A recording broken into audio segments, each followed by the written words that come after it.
이유는 내가 왜 아는 줄 알아? 요즘에 햇빛 따뜻한지? 응. 썬라이트 때문에 호텔이 덥거든, 인사이드가 요즘에. 그래. 들어줘, 삐. Hello, magandang hapon. Papunta kami dito ng kakain kami sa labas. Doon sa may pink na grass. Ito na yun, papunta kami. Tanan, happy happy, baby Leon. Pakuya-kuy-kuya-kuy. At ito naman ay yung balik namin paghanap namin ng makakainan ulit. Kasi sarado yung pink. May pink na grass. Kaya ito, video na lang, lakad-lakad. Hindi namin alam kung saan kami kakain. Kung dyan pa sa malapit, doon sa may Kamchatangan na lang din, o sa iba pa. O maghahanap kami ng pink na grass na pwedeng pasyalan. Hindi pa sure kung anong nasa isip namin dito. Eto na nga, we decided na dito na lang kumain sa malapit na Kamchatangan. Dito sa original na Kamchatangan na sobrang tagal na sa may Yangpyong. Yangpyong ang pangalan ng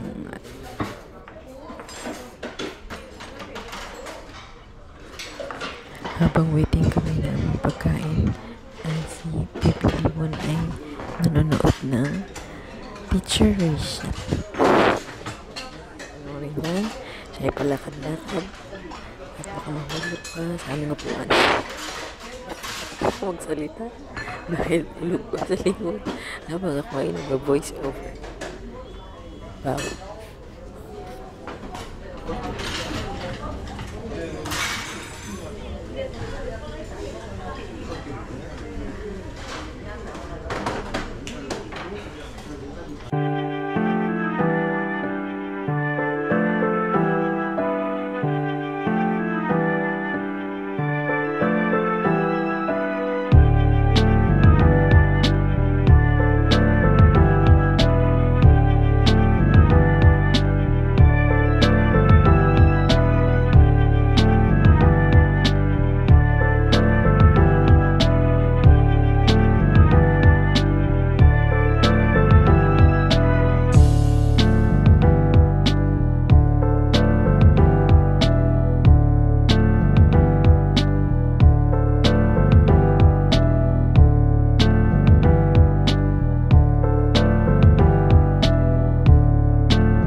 그걸 왜 찍어?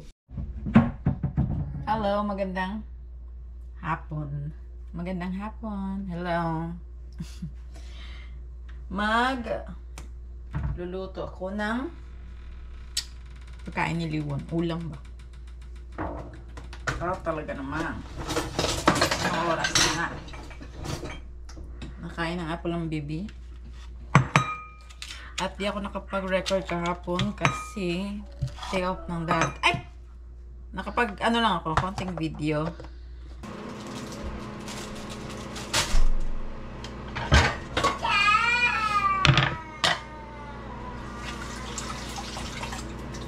Sandali lang.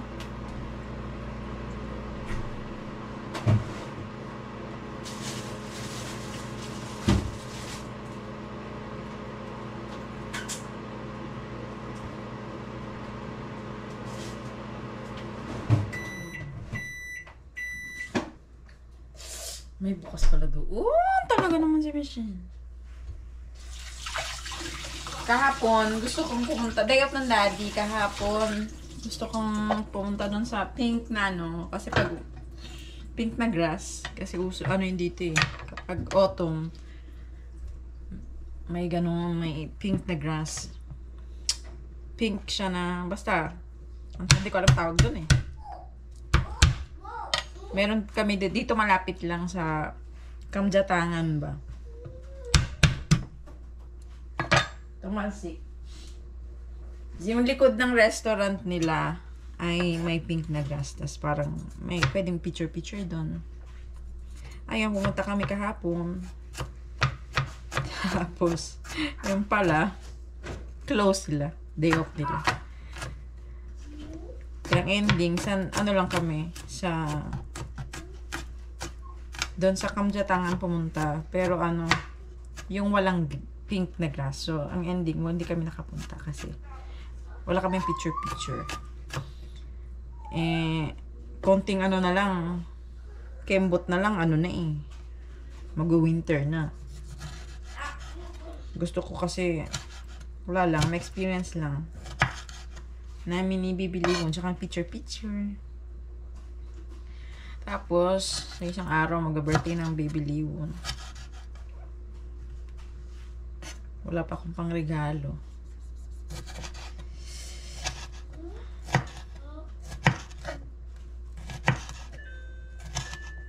Bilis ang panahon. Grabe, bilis ang oras. Parang kainan lang. Nag-iisip ako ng tulog. Kasi pag may newborn ka, diba? Wala kang tulog. Lalo na pag wala kang katulong. Wala kang makakatulong ba? Wala kang makamag-anak na pwedeng tingin-tingin sa baby. Dito, ako lang talaga. Minsan, yung asawa ko, pagka day off niya, makaka-extend ako ng tulog. Makakatulog ako ng ayos ng konti. Pero kung hindi, ako lang talaga. Pero okay lang. Wala nang problema. At gusto ko rin naman ako din ang mag-alaga kasi mas manatag ang loob ko.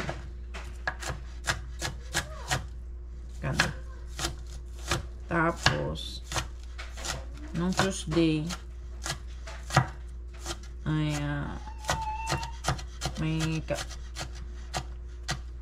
hirap magkwento. Pero may na-realize lang ako nung Tuesday na may nakausap ba ako na malapit sa akin na hindi ko siya kamag-anak. Ex ko siya. Hindi ko siya kamag-anak, ex ko siya. Pero, kami parang hindi na siya iba sa akin.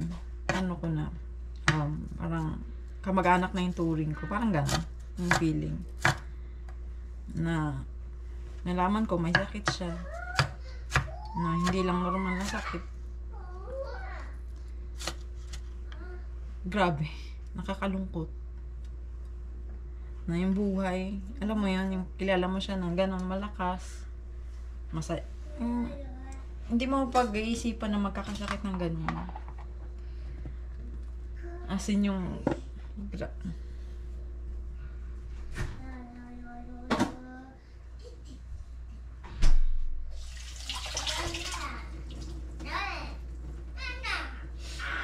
Teka lang nga, magluluto muna ako. Pero, alam mo yun, yung buhay talaga natin, talagang, kung hanggang dyan na lang. Pero at least, may sakit kasi siya. May sakit siya na cancer. As in, grabe na, kakabigla. Hindi ko, yun na yan sa kanya. Parang hindi ko inasahan. Siyempre, hindi mo na maasahan talaga. Pero hindi talaga siya kasakit din kasi. Pero naisip ko lang na, alam mo yun, kaya, everyday talaga, yung treasure mo talaga yung kung sino yung makasama mo, yung moment na yan. Kasi, darating ang panahon, hindi namin mababalik yung ganyan. Halimbawa, ngayon, ang bibiliwan ko, ganyan edad niya. Susunod niyan, 3 years old, 4 years old, malaki na siya. Yung edad niya yan, is ngayon yan. Bukas, matanda na siya na isang araw, di ba? Tapos sa isang araw, 2 years old na siya. Kaya na, mas na, ano ko ngayon, na mas na-appreciate ko yung buhay na enjoy yung ngayon. Yung ngayon. Huwag mong, kung ano yung ngayon, yun ang paka-anuhin mo. Alam mo yun, namnamin mo. Kasi ako dati, okay lang, dyan naman sila eh. Yung parang, sa mga kamag-anak ko, alam ko nandyan lang sila palagi. So, tsaka ko na sila ibabanding, makikipagbanda ko sa kanila, tsaka na, yung mga friends ko muna, ganon. Pero ngayon, nung tumanda na ako na, grabe pala sana, nung time na yon na, andun ako sa Pinas, nung ganong edad ako, no, andyan ko sila palagi nakikita ko sa bahay, yung ano mo yun, nagluluto, ako nag-aaral, ganon. Tapos, sana mas na-appreciate ko yung hindi time na yun. Nung time kasi na yun, ang nasa isip ko, bukas, kung anong, saan ako pupunta bukas, parang ganon. Wala dun sa mismong araw. So, kung anong mayroon ako nung araw na yun, walang ganon. Palaging yung isip ko, bukas, ano susutin ko bukas, mga ganon. Saan ako tatambay bukas. Kung sana na-appreciate ko na, dati ko pa itong realization ko ngayon, dati pa.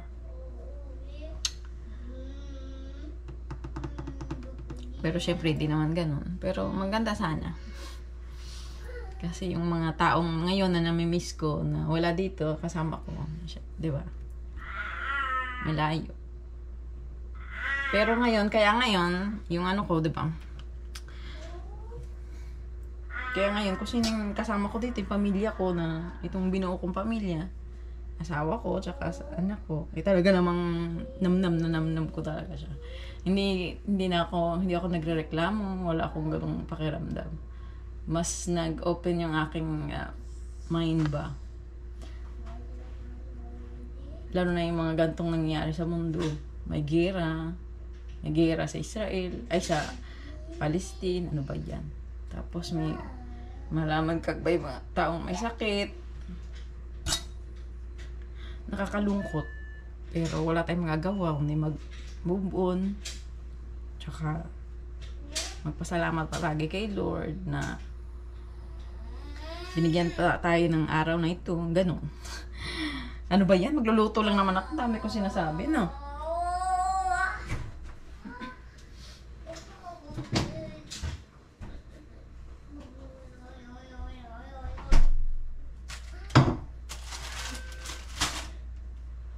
Halika rito!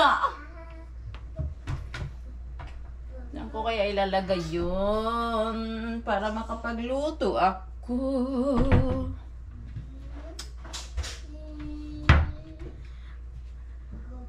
Ang hirap pag wala ka mga Tupperware na malalaki. Yung isa lang halos ang Tupperware nyo. Ayoko na kasi halos gumamit ng ng plastic na Tupperware ng ganito ba? Container. Gusto ko mga glass na. Kasi sabi diba, masama daw yung plastic. Sorry about the mirror. Looking at the way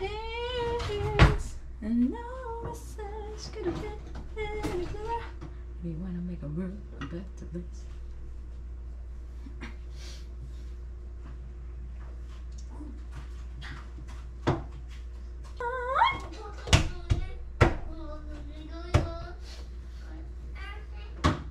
Kaya lang limited ang aking mga glass na ito. Ay, meron palang malaki. Ayun, nasa likod, oh.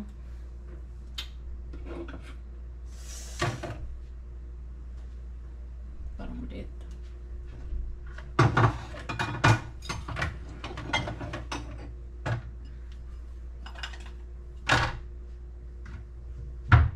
Ito. Nasaan yung takip?